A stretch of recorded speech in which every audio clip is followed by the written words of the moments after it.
St Andrews is a small town, and I hesitate always to say the actual size of the population because it sounds so utterly minuscule when you say it in Asia, but there are only about 20,000 people in the town. It's on the east coast, and that in itself is interesting because although this is a small island, it does have weather. Now, you know Brits talk about weather all the time. You know, they'd rather talk about weather than food.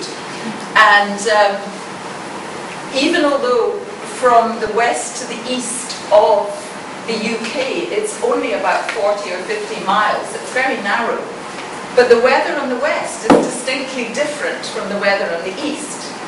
I mean, I grew up in Glasgow on the west coast, and my childhood memory of coming and going from school is being wet. You know, the smell of wet blazer. You know, it's not, it's happy enough now. But just traverse the country 40 miles and it's significantly sunnier and brighter and less wet. So that's one thing worth noticing. The other thing to say is that Edinburgh and Glasgow both have international airports. Dundee has an airport with links to London.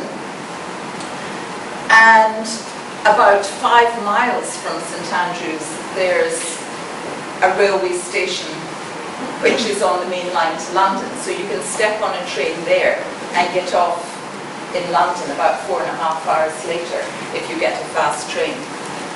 So it's quite, you know, on the one hand it looks like a tiny dot in the middle of nowhere in the Scottish countryside, and on the other hand it's well connected to the rest of the world. That's the town centre. You'll notice that in among or beyond the medieval buildings there's a fairly beautiful beach which runs for miles, and all that green in the background is a number of the 15 or so golf courses which we have. So it's golfers' heaven.